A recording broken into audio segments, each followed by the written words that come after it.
मानव स्वास्थ्य और रोग, ह्यूमन हेल्थ एंड डिजीजेज। स्वास्थ्य हेल्थ, स्वास्थ्य मूल रूप से जीवित व्यक्तियों की कार्यात्मक एवं उपापचयी क्षमता दर्शाता है। यह व्यक्ति के शरीर और मन की एक सामान्य दशा है जो बीमारी, चोट और दर्द से रहित होती है। विश्व स्वास्थ्य संगठन ने 1946 में स्वास्थ्य की विस्तृत परिभाषा दी। इस परिभाषा के अनुसार स्वास्थ्य व्यक्ति के शारीरिक, मानसिक और सामाजिक सुख की वह दशा है जो रोग या रुग्णता से मुक्त रहे। इस परिभाषा के अनुसार किसी व्यक्ति का स्वस्थ होना केवल उसके शारीरिक स्वास्थ्य पर ही निर्भर नहीं करता, बल्कि उसके मानसिक रूप से स्वस्थ रहने पर भी निर्भर करता है। स्वास्थ्य की यह व्यापक परिभाषा प्रचलित धारणा स्वस्थ शरीर में स्वस्थ मन का वास होता है को पुष्ट करती है।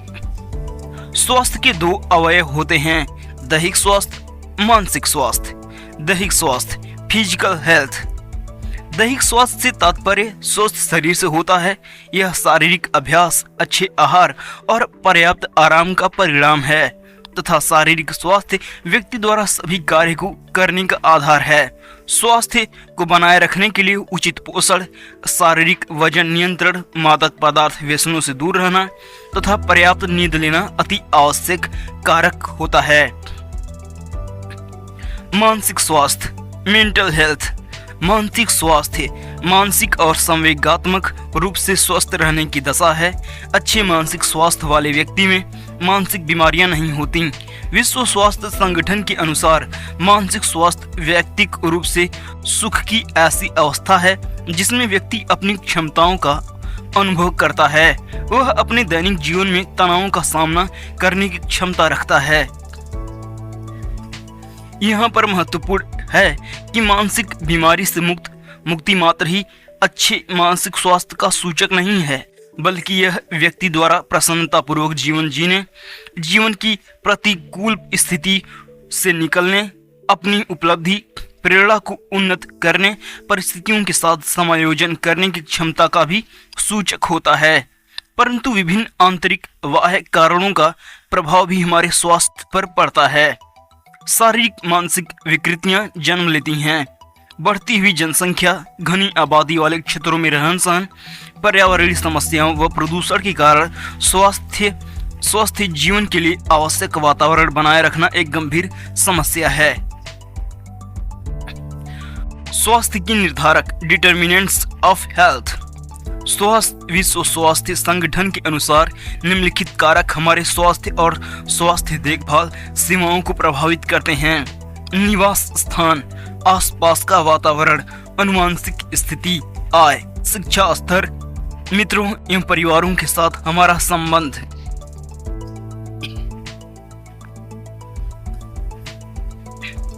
पारिभाषिक शब्द, स्वास्थ्य त्रिकोण, हेल्थ ट्रायंगल। स्वस्थ रहने और स्वास्थ्य को उन्नत करने के लिए शारीरिक, मानसिक और सामाजिक स्वास्थ्य का संयोग महत्वपूर्ण होता है। इसे सम्मिलित रूप से स्वास्थ्य त्रिकोण कहा जाता है। बीमारी, रोग या डिजीज। बीमारी, रोग वह प्रतिकूल स्थिति है जो जीव के शरीर को प्रभावित करती है। बाह्य कारकों जैसे संक्रमणकारी रोग या आंतरिक स्तर पर कार्यात्मक कमियों के कारण रोग उत्पन्न होता है। विकृति, डिसऑर्डर। चिकित्सा के क्षेत्र में विकृति का एक प्रकार्यात्मक अनियमितता है। चिकित्सकीय विकृति निम्नलिखित रूपों से श्रेणीबद्ध की जा सकती है। मानसिक विकृति, मेंटल डिसऑर्डर। शारीरिक विकृति, फिजिकल डिसऑर्डर। अनुवांशिक विकृति, जेनेटिक डिसऑर्डर। भावात्मक और व्यवहारात्मक विकृति, इमोशनल एंड बिहेवियरल डिसऑर्डर। और प्रकार्यात्मक विकृति, फंक्शनल डिसऑर्डर। चिकित्सीय स्थिति, मेडिकल कंडीशन। इसमें सभी रोग एवं विकृतियां नहीं हैं। रुग्णता, मोर्बिडिटी। किसी कारणवश रोगजनक अवस्था, असमर्थता या खराब स्वास्थ्य रुग्णता का द्योतक है। गंभीर रूप से बीमार रोगियों में रुग्णता का स्तर ICU स्कोरिंग प्रणाली द्वारा मापा जाता है। प्रतिरक्षा तंत्र, इम्यून सिस्टम। मानव शरीर प्रतिदिन असंख्य रोगाणुओं के संपर्क में आता है। इन रोगाणुओं से शरीर की रक्षा करने के लिए मानव का प्रतिरक्षा तंत्र कार्यरत रहता है। मानव प्रतिरक्षा तंत्र के दो अवयव हैं, सहज प्रतिरक्षा, इनेट इम्यूनिटी। यह प्रतिरक्षा प्रणाली मानव शरीर को जन्म के साथ स्वाभाविक रूप से प्राप्त होती है। त्वचा, पलकें, आंख, आंसू आदि मानव शरीर के सहज प्रतिरक्षा तंत्र का ही हिस्सा है। उपार्जित प्रतिरक्षा, एक्वायर्ड इम्यूनिटी, शरीर पर किसी रोगाणु द्वारा हमले की स्थिति में हमारे शरीर का प्रतिरक्षा तंत्र उस रोगाणु या जीवाणु के विरुद्ध प्रतिक्रिया करता है। यह प्रतिक्रिया हमारे शरीर में विद्यमान दो लसिकाणुओं द्वारा होता है। इनमें एक बी लसिकाणु और दूसरा टी लसिकाणु हैं। जहां बी लसिकाणु जीवाणु या रोगाणु द्वारा हमले की प्रतिक्रिया स्वरूप शरीर में तेजी से प्रोटीन उत्पादन प्रारंभ कर देती हैं, वहीं टी लसिकाणु बी लसिकाणु के इस कार्य में सहायक की भूमिका निभाते हैं।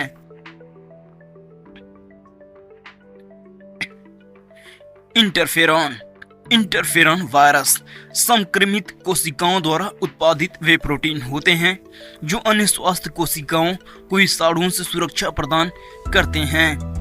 इनकी संख्या आइजैक्स और लीडेनमान ने 1957 ईस्वी में की थी।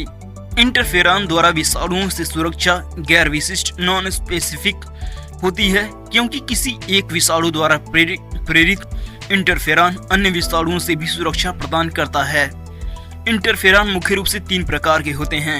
इंटरफेरॉन अल्फा श्वेत रुधिर कोशिकाओं द्वारा उत्पादित होते हैं, जबकि इंटरफेरॉन बीटा का उत्पादन तंतु कोशिकाएं फाइब्रोब्लास्ट्स द्वारा किया जाता है। उद्दीपित टी लिम्फोसाइट्स द्वारा इंटरफेरॉन गामा का उत्पादन होता है, अतः इसे प्रतिरक्षा इम्यून इंटरफेरॉन भी कहते हैं।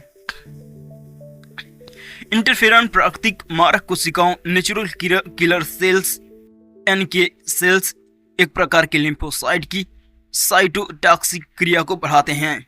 इनकी कोशिकाएं कुछ प्रकार के ट्यूमर्स में वृद्धि रोकती हैं, अतः ट्यूमर्स के उपचार के लिए अत्यधिक महंगा होने के बावजूद इंटरफेरॉन का उपयोग हो रहा है।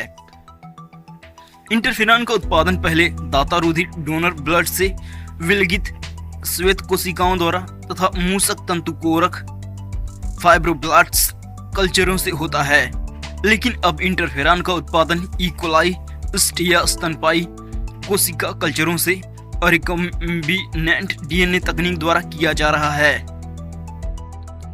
संक्रमण इन्फेक्शन, जब रोगाणु हमारे शरीर के ऊतकों को क्षति पहुंचाते हैं तो यह स्थिति संक्रमण कहलाती है। संक्रमण के मुख्य कारक तत्व हैं विषाणु, प्रायन्स, जीवाणु, वायरस, वायराइड्स, परजीवी और फफूंदी। संक्रमण को इस प्रकार विभाजित किया जा सकता है: प्राथमिक संक्रमण, द्वितीयक संक्रमण और गुप्त अदृश्य संक्रमण। प्राथमिक संक्रमण और द्वितीयक संक्रमण लगातार अलग अलग संक्रमणों को दर्शाते हैं। यह एक ही संक्रमण के विभिन्न चरणों को दर्शाते हैं, जबकि वैसा संक्रमण जो रोगाणु द्वारा आघात के अगले स्तर पर स्पष्ट होता है अदृश्य संक्रमण कहलाता है। विषाणु संक्रमण, वायरल इन्फेक्शन, यह संक्रमण शरीर के भिन्न अंगों या विभिन्न शारीरिक तंत्रों में एक साथ हो सकता है। इसके उदाहरण हैं नाक से पानी आना, साइनस, खांसी, बदन दर्द आदि। कभी कभी शरीर के किसी निश्चित स्थान पर विषाणु संक्रमण होता है, जैसे नेत्र शोथ, कंजक्टिवाइटिस। विषाणु सभी कोशिकाओं, कवकों और पादपों को संक्रमित कर सकते हैं। जीवाणु संक्रमण, बैक्टीरियल इन्फेक्शन। जीवाणु संक्रमण के सामान्य लक्षण हैं शरीर के किसी भाग पर लाल चकत्ते पड़ना, जलन, सूजन और दर्द।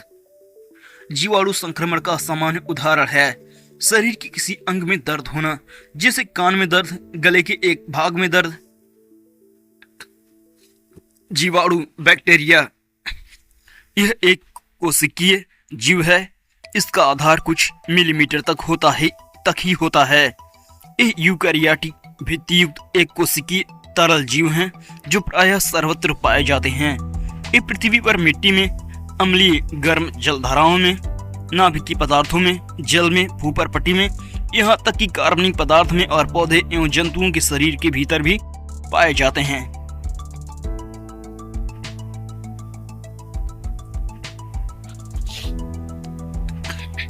प्रारंभ में स्वास्थ्य और परिवार कल्याण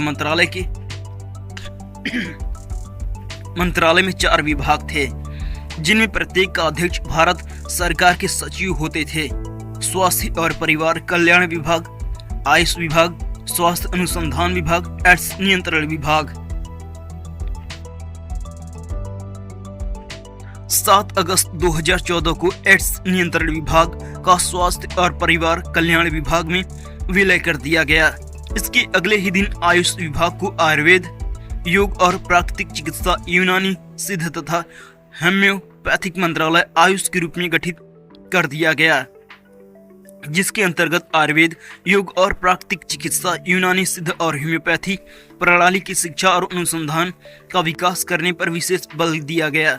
इस प्रकार अब स्वास्थ्य और परिवार कल्याण मंत्रालय के निम्नलिखित 2 विभाग होते हैं और इनके अध्यक्ष भारत सरकार के सचिव हैं। स्वास्थ्य और परिवार कल्याण विभाग, स्वास्थ्य अनुसंधान विभाग, स्वास्थ्य सेवा महानिदेशालय, directorate general health services DGHS, स्वास्थ्य और परिवार कल्याण मंत्रालय का एक संबद्ध कार्यालय है और इसके अधीनस्थ कार्यालय पूरे देश में स्थित हैं। DGHS सभी चिकित्सा एवं जन स्वास्थ्य मामलों पर तकनीकी सलाह प्रदान करता है। साथ ही यह विभिन्न स्वास्थ्य सेवाओं का कार्यान्वयन करता है। शरीर में होने वाली अनेक प्रकार की अनियमितताओं को रोग या बीमारी डिजीज कहा जाता है। रोग की स्थिति में शरीर ठीक ढंग से कार्य नहीं कर पाता, ऐसे पदार्थ या सूक्ष्म जीव जो शरीर में रोग उत्पन्न करते हैं, रोग कारक या पैथोजन कहलाते हैं। रोगों के उपचार के लिए दवाओं, ड्रग्स का प्रयोग सर्वप्रथम हिप्पोक्रेट्स ने किया था, अतः इन्हें औषधि विज्ञान का पिता, फादर ऑफ मेडिकोलॉजी कहा जाता है।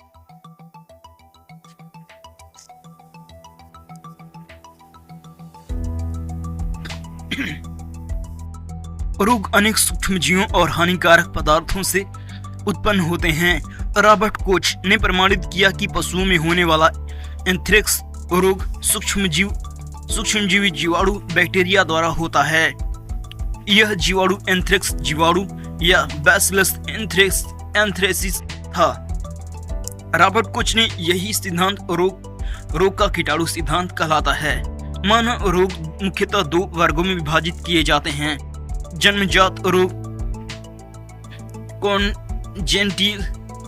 Congenital disease. ये रोग गर्भावस्था या जन्म के समय से ही जीवों के शरीर में विद्यमान रहते हैं। ये रोग अनेक कारणों से हो सकते हैं, जैसे गर्भावस्था के समय चोट या भ्रूण के गुणसूत्रों क्रोमोसोम्स में असामान्य अबनॉर्मेलिटी आदि। हीमोफीलिया, हृदय के विकार, वरांधता आदि जन्मजात रोग हैं। उपार्जित रोग एक्वायर्ड डिजीज। ये रोग जन्म के बाद तथा जीवन काल के दौरान शरीर में उत्पन्न होते हैं। उपार्जित रोग 2 प्रकार के होते हैं: संक्रामक रोग और असंक्रामक रोग। संक्रामक रोग इन्फेक्शन और कम्युनिकेबल डिजीज। ऐसे रोग जीवों में एक दूसरे के संपर्क में आने पर फैलते हैं। ये रोग हानिकारक सूक्ष्म जीवों जैसे जीवाणु, बैक्टीरिया, विषाणु, वायरस, प्रोटोजोआ, कवक आदि से फैलते हैं। संक्रामक रोग। साधारण संक्रामक रोग, लैंगिक संपर्क जन्य रोग, रक्त संचरण से फैलने वाले रोग। साधारण संक्रामक रोग, इनमें भी 5 कैटेगरी है। जीवाणुओं से होने वाला रोग जैसे टिटनेस, हैजा, डिप्थीरिया, काली खांसी, प्लेग, क्षय रोग, टाइफाइड, कोढ़। विषाणुओं से होने वाले रोग रेबीज या हाइड्रोफोबिया, चेचक, छोटी माता, खसरा, पोलियो। प्रोटोजोआ से होने वाले रोग जैसे मलेरिया, पेचिस, पायरिया, कालाजार, निद्रा रोग। कृमि जन्य रोग फाइलेरिया, टिनिएसिस, एस्केरिएसिस, कवक से होने वाले रोग जैसे दमा, गंजापन, दाद, एथलीट फुट, खाज। लैंगिक संपर्क जन्य रोग गोनोरिया, सिफिलिस, ट्राइकोमोनिएसिस, जननांग हर्पिस। रक्त संचरण से होने वाले रोग एड्स, हेपेटाइटिस। जीवाणु से होने वाले रोग डिजीज काज्ड बाय बैक्टीरिया। रोग ट्रिकोमा रोहा कारक, क्लेमाइडिया या ट्रिकोमाइटिस जीवाणु प्रभावित अंग, आंख का कार्निया, संक्रमण कोई पता नहीं। लक्षण आंखें लाल हो जाती हैं, कार्निया में वृद्धि हो जाती है जिससे रोगी निद्राग्रस्त सा लगता है, आंख में दर्द बना रहता है, पानी आता है और दृष्टि कमजोर हो जाती है। उपचार रोगाणु विरोधी एंटीबायोटिक्स और मलहम, पेनिसिलिन, क्लोरोमाइटिस का प्रयोग करना। रोग हैचा कारक, विब्रियो कॉलेरी प्रभावित अंग पता नहीं। संक्रमण खाने की वस्तुओं तथा मक्खियों के द्वारा।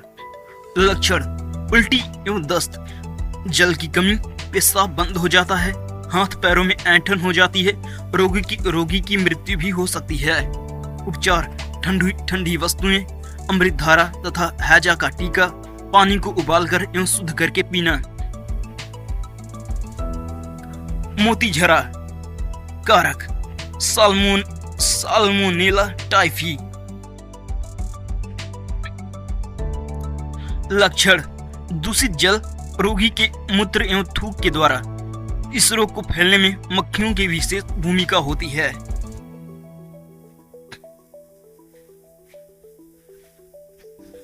ये था संक्रमण। अब हम पढ़ेंगे लक्षण। सिर दर्द, ज्वर और शरीर पर लाल दाने उभर आते हैं जिनमें पानी भर जाता है और हाजमा खराब हो जाता है। आंख में से रक्त भी निकल सकता है और अधिक रक्त निकलने से व्यक्ति की मृत्यु भी हो सकती है। उपचार टाइफाइड का टीका लगवाना एवं क्लोरोमाइसिटिन वर्ग की एंटीबायोटिक लेना।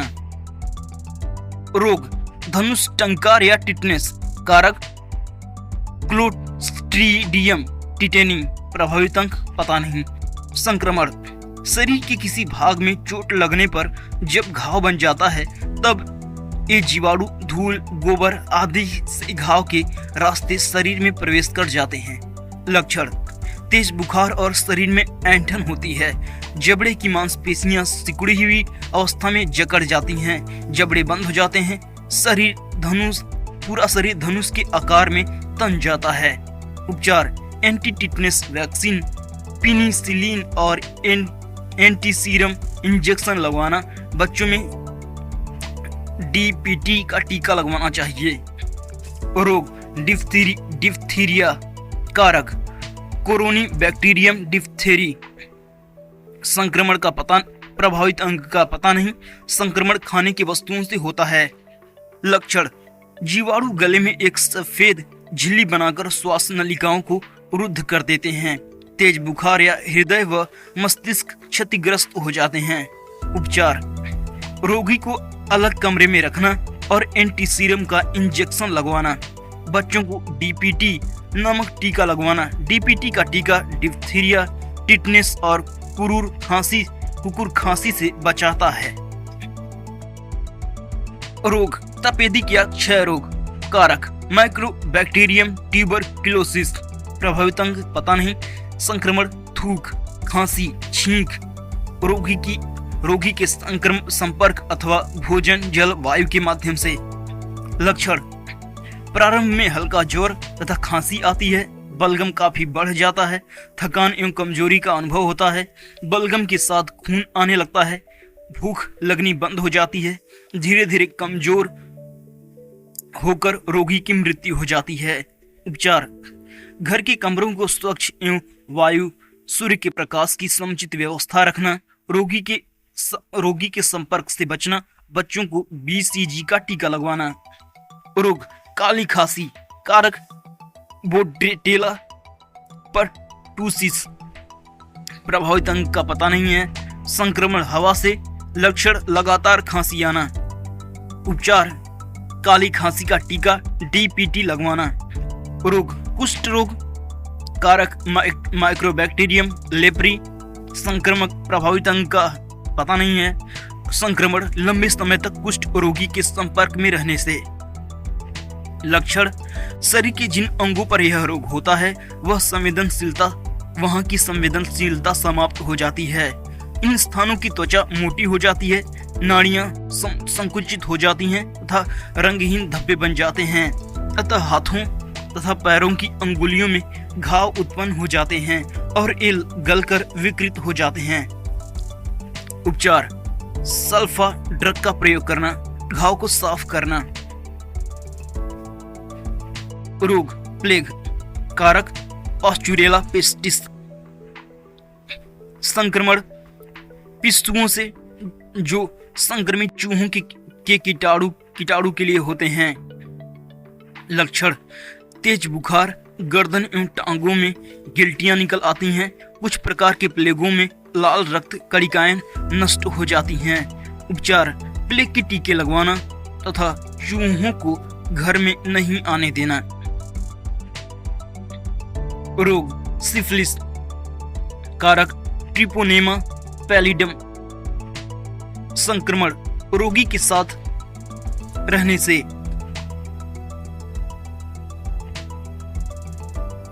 लक्षण शरीर पर चकत्ते और अंत में यकृत, मस्तिष्क और हृदय भी प्रभावित होता है। उपचार पेनिसिलिन का सेवन।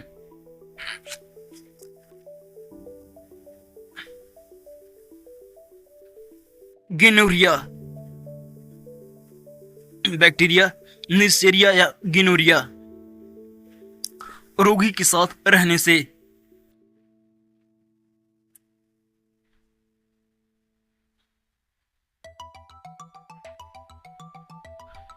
म्यूकस का संक्रमण जोड़ों में दर्द एवं स्त्रियां बाज हो जाती हैं। रोगी व्यक्ति के साथ रहने से बचना चाहिए और एंटीबायोटिक औषधियों का प्रयोग करना चाहिए। विषाणुओं से होने वाले रोग डिजीजेज कास्ड बाय वायरसेस।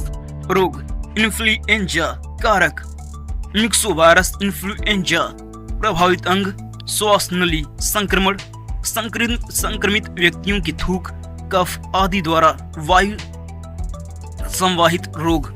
लक्षण खांसी, बलगम, छींक, ज्वर और सिर दर्द आदि।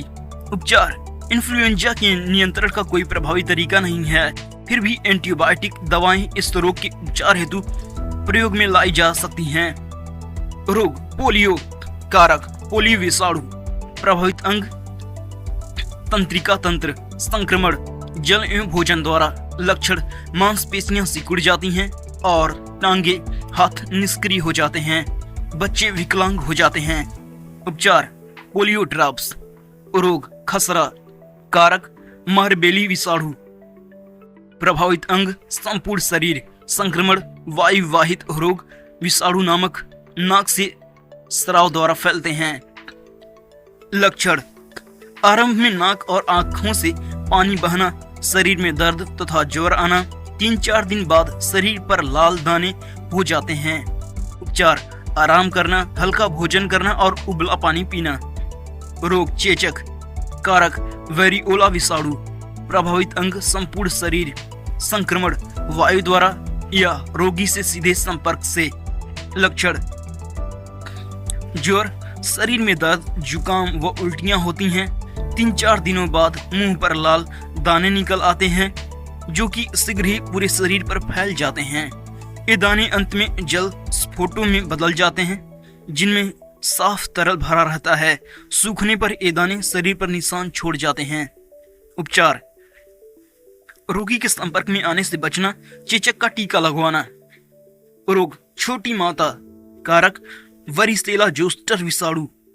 प्रभावित अंग संपूर्ण शरीर। संक्रमण स्वास्थ्य एवं छींकों के द्वारा। लक्षण शरीर पर छोटे छोटे दाने निकल आते हैं, हल्का बुखार एवं जोड़ों में दर्द रहता है, उपचार निश्चित उपचार नहीं है, रोगी को स्वच्छ वातावरण में रखना चाहिए। रोग रेबीज कारक रेबीज विषाणु प्रभावित अंग तंत्रिका तंत्र संक्रमण ऐसे जानवरों के काटने से होता है जिनमें रेबीज विषाणु विद्यमान होते हैं, जैसे पागल कुत्ता, बिल्ली आदि। लक्षण सिर दर्द, गले में दर्द तथा हल्का बुखार 2 से 10 दिन तक प्रारंभिक लक्षण है। घाव के स्थान पर जलन होती है। धीरे धीरे शोर, तेज रोशनी और ठंडी हवा के प्रति रोगी असहनशील हो जाता है। बाद में तरल पदार्थ को निगलने में भी दिक्कत महसूस करता है। रोग की चरम सीमा पर तो पानी देखते ही या पानी की आवाज से ही रोगी डर जाता है, इसलिए इसे हाइड्रोफोबिया भी कहा जाता है। अंत में रोगी की मृत्यु हो जाती है। उपचार रेबीज रोधी टीके लगवाना, घाव को साबुन से धोकर शुद्ध कार्बोलिन या नाइट्रिक अम्ल से दाग लेना चाहिए। रोग गलसुआ कारक मम्स वायरस प्रभावित अंग लार ग्रंथि संक्रमण विषाणु के प्रसार रोगी के लार से। लक्षण प्रारंभ में झुरझुरी, सिर दर्द एवं कमजोरी। 1-2 दिन बुखार रहने के बाद कान के नीचे स्थित पैरोडिड ग्रंथि में सूजन आ जाती है। उपचार नमक के पानी से सिकाई तथा टेरामाइसिन के इंजेक्शन लगवाना। रोग चिकनगुनिया कारक टोगा विषाणु प्लेवी प्रभावित अंग का पता नहीं है, संक्रमण एडीज एजिप्टी मच्छर के काटने से। लक्षण तेज बुखार, जोड़ों में दर्द, अर्थराइटिस। उपचार मच्छरों से बचना। रोग हेपेटाइटिस या पीलिया कारक हेपेटाइटिस विषाणु प्रभावित अंग यकृत संक्रमण खाने की वस्तुओं द्वारा टाइप ए तथा रुधिर आधान द्वारा टाइप बी। लक्षण आंखें और त्वचा पीली हो जाती हैं, पेशाब भी पीला हो जाता है, तिल्ली की कार्य क्षमता घट जाती है, खून में पित्त बढ़ जाता है, भूख नहीं लगती। उपचार यकृत के इंजेक्शन, दही, गन्ने का रस, हरी साग सब्जी बिना तेल के का सेवन तथा आराम करना।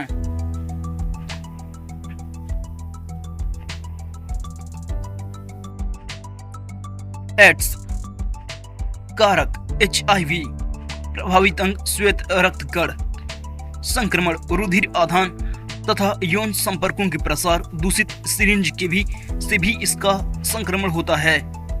लक्षण खून का संचार अव्यवस्थित हो जाता है, रोग प्रतिरोधक क्षमता समाप्त हो जाती है, शरीर जगह जगह फूल जाता है, जिससे व्यक्ति किसी भी बीमारी से लड़ने में सक्षम नहीं होता।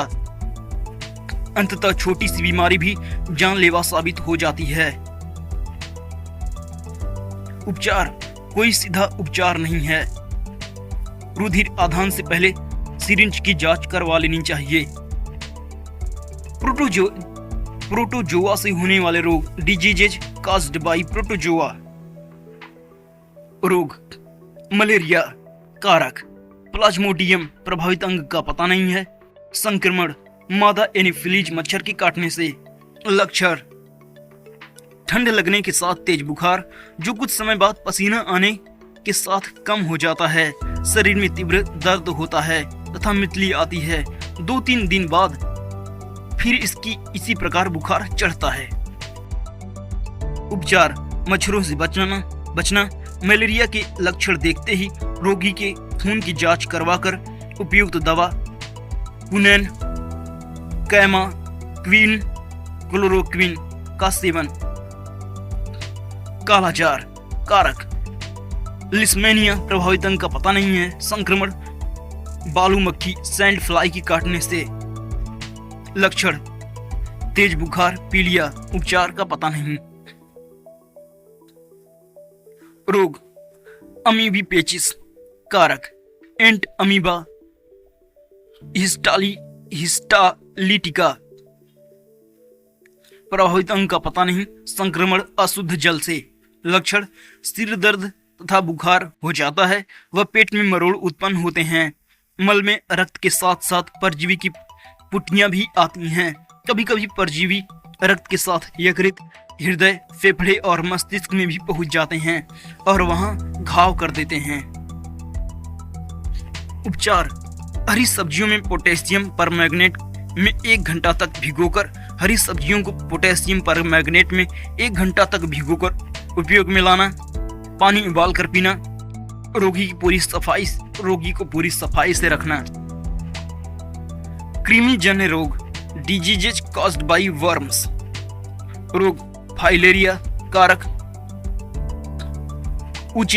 ऊचेरेरिया बैंक्राफ्टी प्रभावित अंग का पता नहीं। संक्रमण: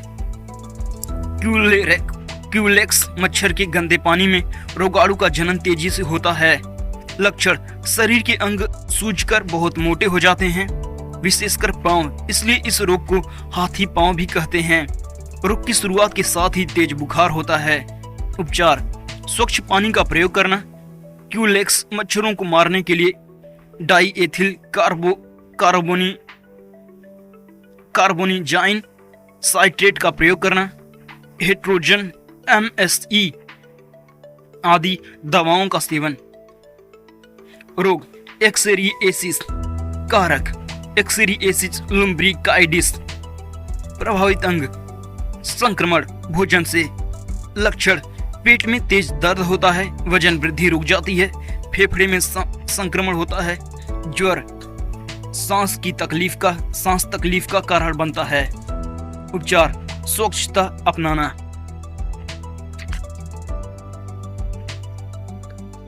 कवक से होने वाले रोग डिजीजेज कॉज्ड बाय फंगस रोग टिनिएसिस कारक, डिनिया सीलियोम परजीवी प्रभावित अंग का पता नहीं। संक्रमण: संक्रमित सूअर का अधपका मांस खाने से।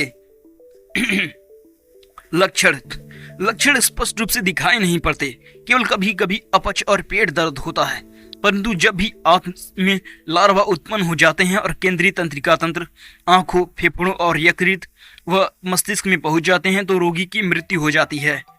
उपचार: सूअर का मांस पूरी तरह से पका करके ही खाना चाहिए। एथलीट फुट कारक, ट्राइकोफाइटोन प्रभावित अंग का पता नहीं, संक्रमण का पता नहीं। लक्षण: त्वचा का मुलायम हिस्सा प्रभावित होता है, मुख्यतः अंगुलियों के बीच में।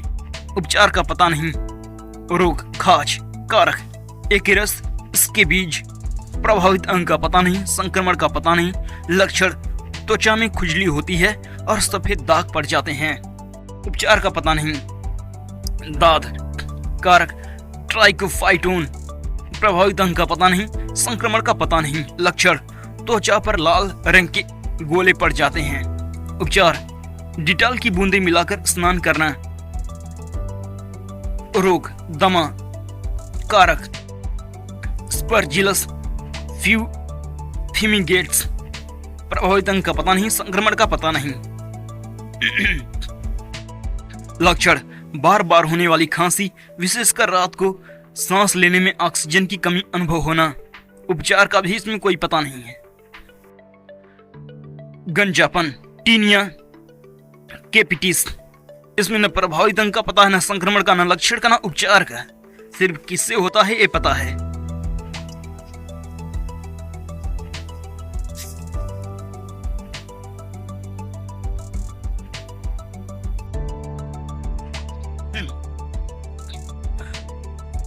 वर्ष 1980 में संपूर्ण विश्व से चेचक के उन्मूलन की घोषणा WHO द्वारा की गई। इसके अतिरिक्त 23 मार्च 2017 को दक्षिण पूर्वी एशियाई क्षेत्र पोलियो के उन्मूलन की घोषणा भी की गई। डिप्थीरिया, काली खांसी तथा टिटनेस से बचाव के लिए DPT वैक्सीन दिया जाता है, जिसे ट्रिपल एंटीजन वैक्सीन कहा जाता है। BCG टीका तपेदिक के बचाव के लिए जन्म के तुरंत बाद दिया जाता है।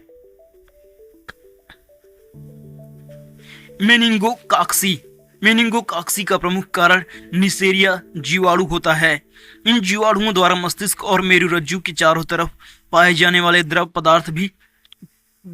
पदार्थ को संक्रमित किया जाता है, जिसके कारण मनुष्य के शरीर में कुछ प्रमुख समस्याएं उत्पन्न हो जाती हैं। जैसे वमन या उल्टी, वोमिटिंग फ्रॉम कंफ्यूजन, कड़ी गर्दन या ग्रीवा पीड़ा, स्टिफ नेक, मिचली, नौसिया, सिर दर्द, हेडेक और तेज बुखार, हाई फीवर इत्यादि। मेनिंगोकाक्सी की बीमारी का संक्रमण संक्रमित व्यक्ति के सीधे संपर्क में आने से, जैसे श्वास, छींक और संक्रमित व्यक्ति के साथ लंबे समय तक रहने से होता है। सामान्यतः 2 से 12 वर्ष के बच्चे इस बीमारी से ग्रसित होते हैं।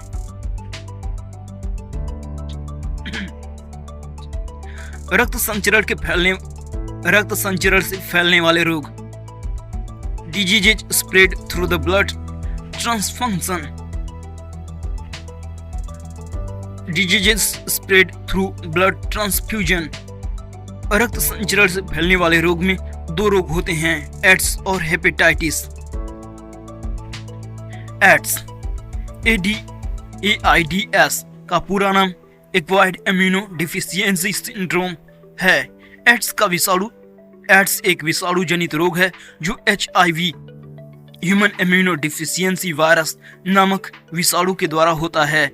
यह वायरस मनुष्य के प्रतिरक्षा तंत्र इम्यून सिस्टम में महत्वपूर्ण भूमिका निभाने वाली T4 कोशिकाओं पर आक्रमण करके उन्हें नष्ट कर देता है। इस कारण मनुष्य का प्रतिरक्षा तंत्र कमजोर हो जाता है और शरीर में अनेक रोग उत्पन्न हो जाते हैं। एड्स रोग की पहचान करने के लिए एलिसा परीक्षण एलिसा टेस्ट पद्धति का प्रयोग किया जाता है। संरक्षा संस्था एड्स शोध और नियंत्रण परियोजना से संबंधित है, जो कि बंगलुरु में है। Human immuno deficiency virus HIV एक लेंटिवायरस रेट्रोवायरस परिवार का सदस्य है जो एड्स का कारण बनता है। यह विषाणु शरीर की रोग प्रतिरोधक प्रणाली पर प्रहार करता है और संक्रमणों के प्रति उसकी प्रतिरोधक क्षमता को धीरे धीरे कम करता है। HIV चरण के 4 मुख्य मार्ग निम्नलिखित हैं: असुरक्षित यौन संबंध, संक्रमित सुई, मां का दूध, किसी संक्रमित व्यक्ति से उसके बच्चे को जन्म के समय होने वाला संचरण। मनुष्य में होने वाले HIV संक्रमण को WHO द्वारा महामारी माना गया है। 1981 में इसकी खोज से लेकर अब तक यह 25 मिलियन से अधिक लोगों की जान ले चुका है। विश्व की लगभग 0.6% जनसंख्या HIV से संक्रमित है। यदि व्यक्ति की किसी अन्य यौन संचारित रोग STDs से भी पीड़ित है तो HIV की संभावना बढ़ जाती है। स्त्री से पुरुष में HIV संचारण की संभावना पुरुष से स्त्री में संचारण की तुलना में आधी होती है। एड्स के प्रारंभिक चरण, एड्स के प्रारंभिक लक्षण। एड्स के प्रारंभिक लक्षण कभी कभी 1 महीने बाद दिखते हैं। इस स्थिति में रोगी का वजन 10% से अधिक घट जाता है या अधिक दिनों तक अतिसार की स्थिति बनी रहती है। प्रायः प्रारंभिक स्तर पर 2-4 सप्ताहों तक इन्फ्लुएंजा जैसे लक्षण दिखते हैं। दूषित रक्त, वीर्य, मातृदुग्ध आदि के स्थानांतरण द्वारा HIV का संक्रमण हो सकता है। HIV मानव प्रतिरक्षा प्रणाली की महत्वपूर्ण कोशिकाओं को संक्रमित कर देता है। HIV का प्रसार आंसू या लार के रक्त के साथ या रक्त के साथ होने वाले सम्मिश्रण से भी संभव है। मिशन 2030। वर्ष 2016 में संयुक्त राष्ट्र महासभा की एक उच्च स्तरीय सभा में भारत ने HIV एड्स को सार्वजनिक स्वास्थ्य के लिए खतरे के रूप में प्रस्तुत करते हुए अगले 5 सालों में इसके संबंध में तेज गति से कार्यवाही करने और वर्ष 2030 तक इस महामारी को समाप्त करने का वचन दिया है। इस अधिनियम में HIV पॉजिटिव लोगों के बारे में गलत सूचना और घृणा भाव फैलाने के लिए किसी व्यक्ति द्वारा इस संबंध में किसी प्रकार के प्रकाशन का निषेध है। इस अधिनियम के प्रावधानों के अनुसार 12 से 18 वर्ष के बीच की आयु के व्यक्ति में HIV या एड्स से प्रभावित परिवार के कार्यों को समझने और उनका प्रबंधन करने के लिए पर्याप्त परिपक्वता होती है और ऐसे व्यक्ति शिक्षण संस्थान में नामांकन, बैंक खाता प्रबंधन, संपत्ति प्रबंधन चिकित्सा और स्वास्थ्य के संबंधित मामलों में 18 वर्ष से कम आयु के अपने भाई बहन के अभिभावक के रूप में कार्य करने के लिए सक्षम होगा। इसके अलावा इस अधिनियम के प्रावधानों के अनुसार राज्य की देख रेख में एक रह रहे व्यक्ति को HIV निवारण, परीक्षण, इलाज और परामर्श सेवा का अधिकार होगा। हेपेटाइटिस यह यकृत लीवर की एक बीमारी है जो सामान्यतः विषाणुओं द्वारा संक्रमित होती है। विषाणु के संक्रमण के आधार पर हेपेटाइटिस को पांच भागों में वर्गीकृत किया गया है: A, B, C, D और EA। प्रत्येक प्रकार से संक्रमित हेपेटाइटिस के लिए एक अलग विषाणु जिम्मेदार होते हैं। हेपेटाइटिस ए सबसे तीव्र, एक्यूट और अल्पकालिक बीमारी है, जबकि हेपेटाइटिस बी, सी तथा डी सबसे अधिक प्रचलित और चिरकालिक बीमारी है। हेपेटाइटिस ई आमतौर पर तीव्र है, लेकिन गर्भवती महिलाओं में विशेष रूप से खतरनाक हो सकते हैं। हेपेटाइटिस ए, इसका मुख्य कारण हेपेटाइटिस विषाणु ए है। यह जल, भोजन, हेपेटाइटिस से संक्रमित व्यक्ति आदि के संपर्क से फैलता है। कपकपी, शिवरिंग, यकृत कोशिकाओं का क्षय, ज्वर आदि इसके मुख्य लक्षण है। हेपेटाइटिस का उपचार इंटरफेरॉन द्वारा और गामा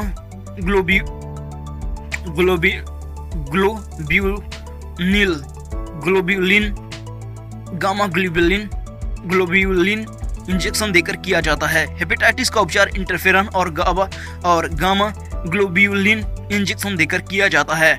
हेपेटाइटिस बी, इस रोग में यकृत कोशिकाएं लीवर सेल्स सूज जाती हैं और यह हेपेटाइटिस विषाणु बी के कारण होता है। हेपेटाइटिस बी तथा सी तथा एड्स का खतरा गलत तरीके से टैटू बनवाने के कारण हो सकता है, क्योंकि टैटू लगवाने वाले उपकरण स्तरीय नहीं होते हैं। टैटू बनवाने से कई अन्य तरह के त्वचा संबंधी विकार भी होने की संभावना रहती है। कई बार इससे त्वचा का कैंसर, स्किन कैंसर भी होने की आशंका बनी रहती है। इन दो बीमारियों का संक्रमण संक्रमित व्यक्ति के रक्त, वीर्य, सीमन और तथा शरीर के अन्य द्रवों से होता है। हेपेटाइटिस बी HIV और एड्स की तुलना में 100 गुना अधिक संक्रामक होता है। विश्व स्वास्थ्य संगठन में हेपेटाइटिस बी का संक्रमण लगभग 80% तक प्राथमिक यकृत कैंसर का कारण है। हेपेटाइटिस सी या यकृत शोथ एक संक्रामक रोग है जो हेपेटाइटिस सी वायरस HCV के कारण होता है और यकृत लीवर को प्रभावित करता है। यह आमतौर पर रक्त के संपर्क के माध्यम से प्रसारित होता है। इसका संक्रमण यकृत को तेजी से नुकसान पहुंचाता है और अधिक क्षतिग्रस्तता सिरोसिस की ओर अग्रसर कर सकता है।